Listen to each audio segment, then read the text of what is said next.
Good evening media friends, সবাইকে আজকের এই সাংবাদিক সম্মেলনে ক্যাবিনেট ব্রিফিং আমি স্বাগত জানাচ্ছি এবং আমি ধন্যবাদ জানাচ্ছি আমাদের রাজ্যের মাননীয় বরিষ্ঠ মন্ত্রী এবং রাজ্যের শিক্ষামন্ত্রী সম্মানিত রতনলাল নাথকে, যিনি আমার সঙ্গে রয়েছে। তো এটা আমার first cabinet briefing. Hopefully media friends যারা এখানে আছেন তারা কোঅপারেট করবেন আগামী দিনে সমস্ত কিছু। আমি সবার কাছে সেটা আহ্বান জানাবো সরকারের তরফ থেকে।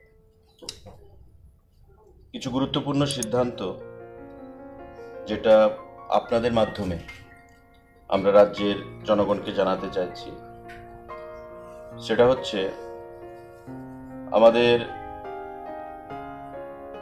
8টা অ্যাসিস্ট্যান্ট প্রফেসর, 8টা পোস্ট রয়েছে। Proposal for creation of 8 posts of assistant professors in different discipline for the regional institute of pharmaceutical science and technology RIPSAT, আমাদের যে আগরতলায় রয়েছে, Abhoynagar Agartala, under health and family welfare department. এই ফ্যামিলি ওয়েলফেয়ার এবং health ডিপার্টমেন্টের আন্ডারে আমাদের যে ফার্মাসিস্ট কলেজ, তাতে আমরা 8জন পোস্ট অফ অ্যাসিস্ট্যান্ট প্রফেসর সেখানে আমরা নিয়োগ করব। সেই সিদ্ধান্ত আজকে স্বাস্থ্য দপ্তরের তরফ থেকে ক্যাবিনেট মেমোতে ছিল এবং সেই সিদ্ধান্ত গ্রহণ করা হয়েছে। প্রসিজার সমস্ত কিছু পরবর্তী সময়ে সে আপনারা জানবেন, জানিয়ে দেওয়া হবে। রাজ্য সরকারের সেটা সিদ্ধান্ত যেটা, সেই বিষয়ে আজকে আপনাদেরকে অবগত করা হচ্ছে। 8জন অ্যাসিস্ট্যান্ট প্রফেসরের পদ সেখানে ফুলফিল করা হবে, নিয়োগ করা হবে। নতুন আমাদের একটা proposal for creation of 8 posts, এটা ক্রিয়েট করে তারপরে সমস্ত যে প্রসিজারগুলো রয়েছে, ফর্মালিটিসগুলো, সেগুলো ফুলফিল করে তারপর সেগুলো করা হবে। আমাদের filling up of direct vacant 2 number of chargeman offset machine, 3 number of machine men and 10 number of binder, Group C Technical, Tripura government press. আমাদের যে ত্রিপুরা সরকারের গভর্নমেন্ট প্রেস রয়েছে, তাতে 2জন চার্জম্যান, 3জন মেশিনম্যান এবং 10জন বাইন্ডার, টোটাল আমাদের 15জন এই পোস্ট ফিল আপ করা হবে আগামী কিছুদিনের মধ্যেই। এটা আমাদের গভর্নমেন্ট অফ ত্রিপুরা যে প্রিন্টিং অ্যান্ড স্টেশনারি দপ্তর রয়েছে, যে গভর্নমেন্ট প্রেস, সেই প্রেসের জন্য সেগুলোকে নিয়োগ করা হবে। আমাদের আলোচনা হয়েছে যে এই প্রেসের জন্যই আমাদের যে ডেপুটি ম্যানেজারের পোস্ট রয়েছে, যেটা বর্তমানে ভ্যাকেন্ট রয়েছে, গ্রুপ বি গ্যাজেটেড, সেটাকে পূরণ করা হবে department of printing and stationery, government of Tripura, এবং তার যে amendment of recruitment rules for the post of deputy manager, group B gazetted. এটা বর্তমানে কোনো পোস্ট নেই, মানে এই পদে কোনো ব্যক্তি সেখানে নেই। সেটাকে আলোচনা হয়েছে আমাদের ক্যাবিনেটে, যে যেহেতু আমাদের রাজ্য সরকারের সমস্ত ছাপাখানা এখানে, সমস্ত প্রিন্টিং অ্যান্ড স্টেশনারি সেখান থেকেই সমস্ত কিছু ছাপা হয়, তো এখানে আমাদের ম্যান পাওয়ারের দরকার রয়েছে। এবং এই বিষয়ে আলোচনা হয়েছে যে তার নিচেও সুপারিনটেন্ডেন্ট বা বিভিন্ন পদে সেখানে খালি রয়েছে।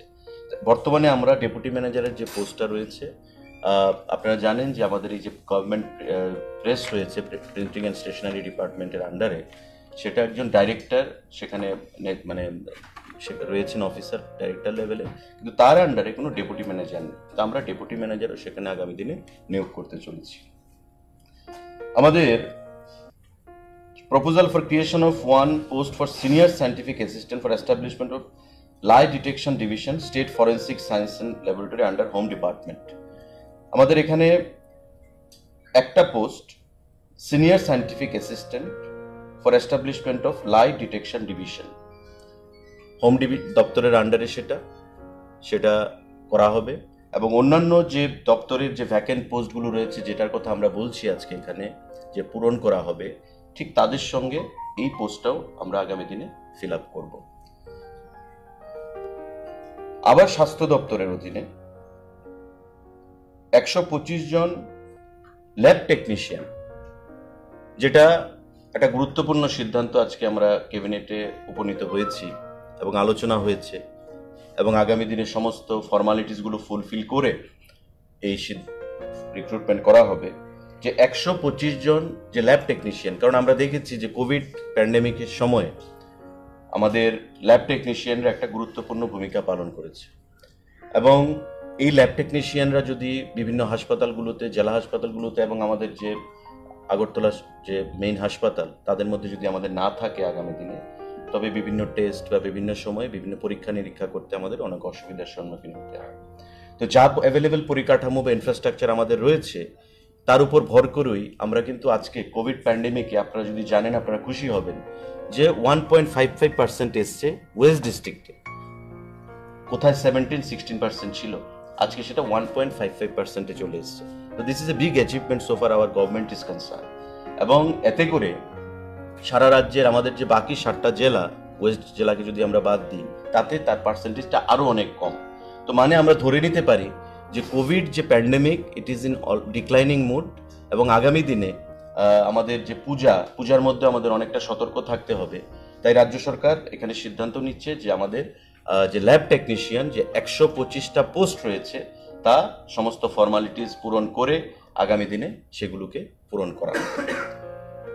আমাদের আরেকটা সিদ্ধান্ত যে proposal for filling in 3 vacant post ST, এটা উপজাতিদের জন্য reserve, grade 4 medical officer homeopathy by direct recruitment under the health and family welfare department, government of Tripura. হোমিওপ্যাথিতে আমাদের স্বাস্থ্য দপ্তরের অধীন 3 জন ভ্যাকেন্ট পোস্ট রয়েছে সেখানে, এবং all 3 post are reserve for the ST schedule tribes. এগুলোকে পূরণ করা হবে এবং ডাইরেক্টলি সেখানে health and family welfare department সেগুলোকে ফুলফিল করবে। তো এই যে বিভিন্ন দপ্তরের, স্বাস্থ্য দপ্তর, আমাদের প্রিন্টিং অ্যান্ড স্টেশনারি, আমাদের হোম ডিপার্টমেন্ট, আমাদের স্বাস্থ্য দপ্তরের অধীন এই যে পোস্টগুলো আজকে সেখানে নিয়ে আলোচনা হয়েছে আমাদের মধ্যে, এবং এগুলো আগামী অল্প সময়ের মধ্যে ক্যাবিনেটের সিদ্ধান্ত হয়ে গেছে, ফিল আপ করা হবে, এবং ফিনান্সের অনুমোদন নিয়ে সমস্ত কিছু নিয়ে যেহেতু ক্যাবিনেট অ্যাপ্রুভাল হয়ে গেছে, তারপর সমস্ত স্মুথলি আমরা এই সরকারের তরফ থেকে এই পোস্টগুলোকে, ভ্যাকেন্ট পোস্টগুলোকে আমরা ফিল আপ করবো, এবং আশা করব আগামী দিনে আমাদের রাজ্যের যারা ছেলেমেয়েরা রয়েছে তাতে অনেকটা উপকৃত হবে। তার বাইরে আমাদের এখানে শিক্ষামন্ত্রী রয়েছেন, আমাদের এসএসএ সর্বশিক্ষার ব্যাপারটা নিয়ে আমাদের আলোচনা হয়েছে, বিস্তারিত আলোচনা হয়েছে। আপনারা জানেন যে এটা একটা লং পেন্ডিং একটা ম্যাটার, এবং এটা একটা সেন্সিটিভ ম্যাটার অ্যাজ ওয়েল। মাননীয় হাইকোর্টের একটা ফাইন্ডিংস রয়েছে, এবং মাননীয় হাইকোর্টও আমাদেরকে, রাজ্য সরকারকে একটা সেখানে ডাইরেক্টিভস দিয়েছেন যে কি করতে হবে, এবং রাজ্য সরকার ডে 1 থেকে আমাদের মাননীয় শিক্ষামন্ত্রী, আমাদের রাজ্যের মাননীয় মুখ্যমন্ত্রী এই সর্বশিক্ষার যে ম্যাটারটা নিয়ে, সেন্সিটিভ ইস্যু, এটা নিয়ে যথেষ্ট আন্তরিক ছিলেন, এবং যথেষ্ট কোর্ডিয়াল মানসিকতার পরিচয় দিয়ে রাজ্যের মাননীয় মুখ্যমন্ত্রী এবং আমাদের শিক্ষামন্ত্রী এটা আমরা সিদ্ধান্তে উপনীত হতে পেরেছি। গত ক্যাবিনেটেও এটা নিয়ে আলোচনা হয়েছিল, কিন্তু কোনো সিদ্ধান্তে আসা যায়নি। আজকে আমরা একটা সিদ্ধান্তে উপনীত হতে পেরেছি, যেটা আমি মনে করি, বা আমরা ক্যাবিনেট, আমাদের মাননীয় মুখ্যমন্ত্রী এবং মন্ত্রিসভার অন্যান্য সদস্যরা আমরা মনে করি যে যারা এই সর্বশিক্ষার যারা রয়েছেন তারা তাতে অনেকটা লাভবান হবে। তো আমি মাননীয় শিক্ষামন্ত্রীকে অনুরোধ করব সর্বশিক্ষার যে বিষয়টা সেটাকে ব্রিফিং দেওয়ার জন্য মিডিয়া বন্ধুদের উদ্দেশ্যে।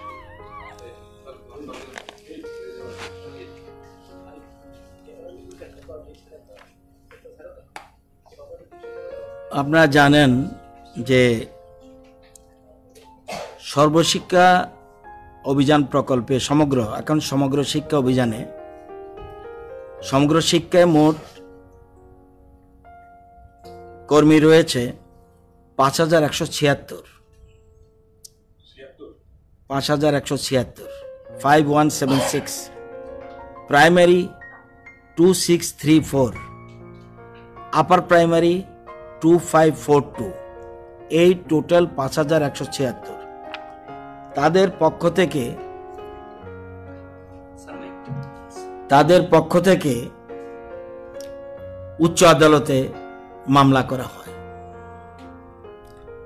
মামলা মূল যে জায়গাগুলি,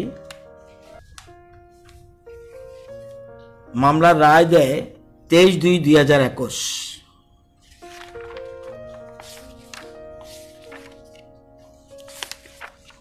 তিনটা প্যারা ইম্পর্টেন্ট মামলার রায়ে, একটা 49, একটা 53, একটা 54। 49 প্যারাতে হাইকোর্ট বলেছে,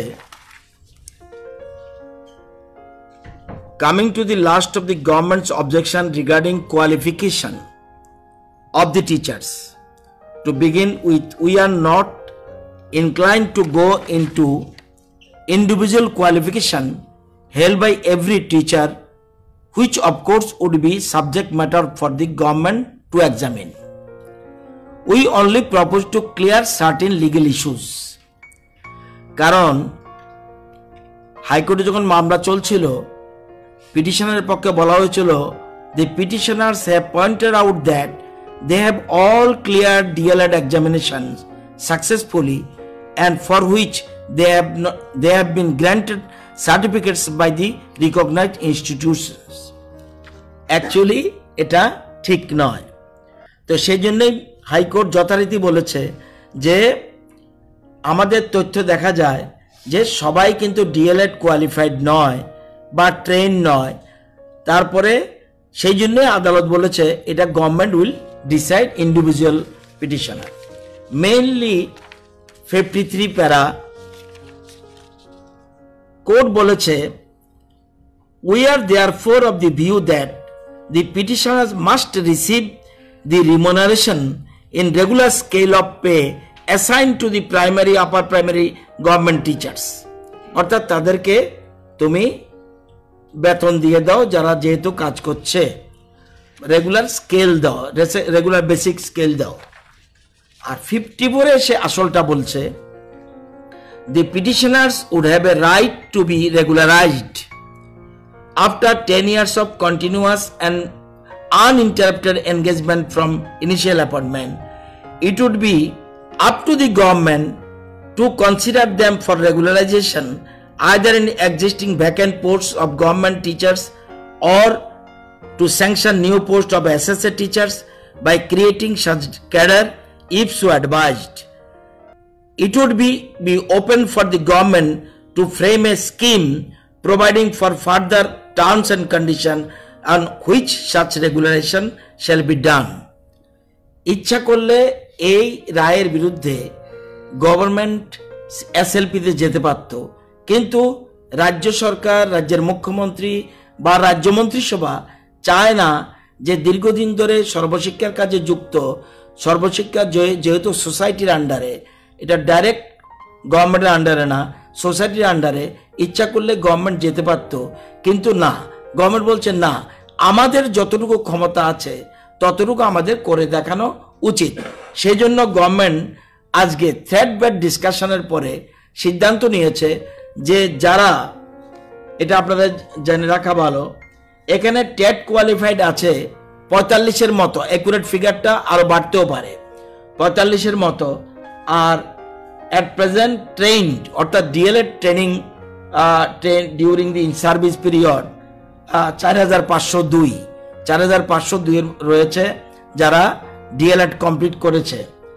575 আছে ডিএলএড পড়ছে বা ক্লিয়ার করেনি, এখনো কমপ্লিট করেনি, তাদের সংখ্যা 575। আর 54 আছে কেউ মাধ্যমিক পাস বা হায়ার সেকেন্ডারি 50% মার্কস নেই, এরকম একটা সংখ্যা আছে 54। রাজ্য সরকার সিদ্ধান্ত নিয়েছে যারা, এবং যেহেতু স্কিম করার কথা বলছে, হাইকোর্ট বলছে তোমরা প্রথম হলো তাদেরকে বেতন দাও, রেগুলার পে স্কেল দাও, বেসিক যেটা আছে স্কেল ওটা দাও, এবং রেগুলারাইজ করার ক্ষেত্রে তোমরা স্কিম বানাও। রাজ্য সরকার যথারীতি হাইকোর্টের অর্ডারকে মান্যতা দিয়ে রাজ্য সরকার, আমরা সিদ্ধান্ত নিয়েছি তাদের জন্য একটা স্কিম তৈরি করা হয়েছে কিভাবে তাদের রেগুলারাইজ করা যায়। সেজন্য আমরা সিদ্ধান্ত নিয়েছি যারা টেট কোয়ালিফাইড সবাই রেগুলারাইজড হয়ে যাবে। আজকে মন্ত্রিসভা এই সিদ্ধান্ত গ্রহণ করেছে, রেগুলারাইজ হয়ে যাবে, তাদেরকে রেগুলারাইজ করা হবে। এবং যেদিন থেকে সিদ্ধান্ত দিয়েছে হাইকোর্ট 23/2/2021 থেকেই তাদের রেগুলারাইজ করা হবে। সেকেন্ডলি, যারা বিরাট সংখ্যক, যারা 4502, এদের সংখ্যাটাই বড়, যারা টেট করেনি অথচ তারা ডিএলএড কমপ্লিট করেছে এবং 2001-এর পরে 2001-এর নর্মস অনুযায়ী করেনি, কিন্তু তাদেরকেও রাজ্য সরকার ইকুয়াল পে দিবে, বেসিকটা দেবে, ইনক্লুডিং 3% ইনক্রিমেন্ট, ইয়ারলি ইনক্রিমেন্ট যেটা, এটাও দিয়ে দেবে। এবং যারা 54 যারা আছে, যারা মাধ্যমিক করেছে, হায়ার সেকেন্ডারি করেনি বা হায়ার সেকেন্ডারি পাস করলেও 50% নেই, তাদেরকে NIOS এর মাধ্যমে তাদেরকে আমাদের খরচে তাদেরকে আমরা ভর্তির ব্যবস্থা করিয়ে অতি সত্ত্বর, এটা 5 বছরের জন্য আমরা টোটাল স্কিম নিয়েছি, যার যে সময় লাগে এর মধ্যে আমরা তাদেরকে হায়ার সেকেন্ডারি পাস করে 50% মার্কস পাওয়া যেতে পেতে পারে, তার জন্য যা যা স্কোপ করা, যা কোচিং দেওয়ার সব সরকারি খরচে ব্যবস্থা করা হবে। এবং যারা ডিএলএড নেই তাদেরকে ডায়েটের মাধ্যমে, আমাদের সরকারি ডায়েটের মাধ্যমে তাদের সুবিধা মতো জায়গায় পোস্টিং দেওয়া হবে যাতে ডায়েট করতে পারে। ডায়েটের মাধ্যমে তাদের ডিএলএড কোর্স কমপ্লিট করানো হবে। যখনই ডিএলএড কোর্স কমপ্লিট করা হবে তখনই তাদেরকে যথারীতি আবার ওই বেসিক স্কেল, যেটা পে স্কেল, রেগুলার স্কেল, এটা দিয়ে দেওয়া হবে। এবং এটা ক্রমশ কন্টিনিউ 5 ইয়ার্সের মতো রাখবো, যাতে যার যে সময় লাগে সে অনুযায়ী সরকার থেকে সময় সময় তাদেরকে সকল সুবিধা মতো কোচিং থেকে আরম্ভ করে সব কিছু করে দেওয়া হবে। এই হলো ব্যাপারটা। আজকে আমরা রাজ্য মন্ত্রিসভা এই সিদ্ধান্ত গ্রহণ করেছি। আমরা মনে করি এর থেকে বেশি কিছু করার মতো আমাদের পজিশন ছিল না। আমরা জানি তারা সোসাইটির এমপ্লয়ি, যদিও সোসাইটির চেয়ারম্যান আমাদের মাননীয় মুখ্যমন্ত্রী নিজেই, কিন্তু সেই জন্যই মুখ্যমন্ত্রী চাইছে যে তাদের জিনিসটা যেন সঠিকভাবে হয়।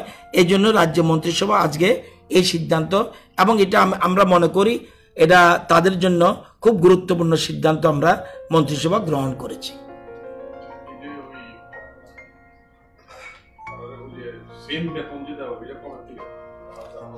এটা ওই তারিখ থেকেই 23/2 থেকে রেগুলারাইজ করা হবে না। রেগুলারাইজ করার কথা হাইকোর্টও বলেনি। আর্থিক সুবিধাটা পাবে, বেসিক স্কেল, ওই তো ইনক্রিমেন্ট বেসিক রেগুলার স্কেলের যে বেসিকটা এটা পাবে, প্লাস 3% ইনক্রিমেন্ট ইয়ারলি। প্রত্যেক বছরেই আমরা জানুয়ারি এবং জুলাই মাসে ইয়ারলি ইনক্রিমেন্ট যেটা হয়, জুলাই মাসে ইনক্রিমেন্ট হয়েছে, এই 3% পাবে। সেই জন্য দেখুন আমি বলে দিই, যেমন যারা ডিএলএড এতদিন পেত তারা 21,907, প্রাইমারি টিচার যারা তারা এতদিন বেতন পেত 21,907। যেদিন জাজমেন্ট হয়েছে ওই দিন থেকে জুন পর্যন্ত ওরা বেতন পাবে 25,500। এবার 1 জুলাই থেকে যেহেতু 3% ইনক্রিমেন্ট হয়ে গেছে, তারা পাবে 26,265। মানে এখন আজকের যদি বেতন দেওয়া হয় তা সে পাবে 26,265, 3% ইনক্রিমেন্ট সহ। কিন্তু তারা সব ওই তারিখ থেকে হবে যেদিন জাজমেন্ট দেওয়া হয়েছে, যা যা বেসিক ছিল সেই বেসিক দেওয়া হবে। আপার প্রাইমারির ক্ষেত্র তারা আগে পেত 27,711, তারা 23/2 থেকে জুন পর্যন্ত পাবে 35,851। আবার 1 জুলাই থেকে তারা পেয়ে যাবে 36,850, যেতে 3% ইনক্রিমেন্ট ইনক্লুড হয়ে গেল। এটা হবে এই ডিএলএড করছে যারা, তাদের কথা বলছে।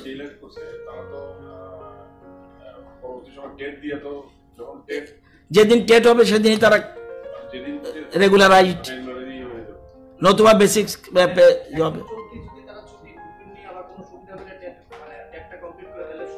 লগে লগে রেগুলারাইজড, এটা রাখা হয়েছে। এটা অলরেডি হাইকোর্টও বলেছে ইন্ডিভিজুয়াল কোয়ালিফিকেশন আমরা কিছু কথা বলবো না, সেটা স্কিম বানাক, গভর্নমেন্ট একটা স্কিম বানাক, গভর্নমেন্ট স্কিম বানিয়ে যদি যেরকমভাবে করতে চায় করুক, আমরা সেরকমভাবেই গভর্নমেন্ট স্কিম বানিয়েছি। যারা রেগুলারাইজ হতে হবে তারা টেট কোয়ালিফাইড হতে হবে, আর বেসিক স্কেলটা যেটা এটা অন্যরা পাবে, বিশেষ করে ডিএলএড যারা কমপ্লিট করেছে। This is to comply with the guidelines or directives of the High Court. Honorable High Court. হাইকোর্টের সিদ্ধান্ত মতে আমরা এটা আপহেল্ড করা হয়েছে। Thank you.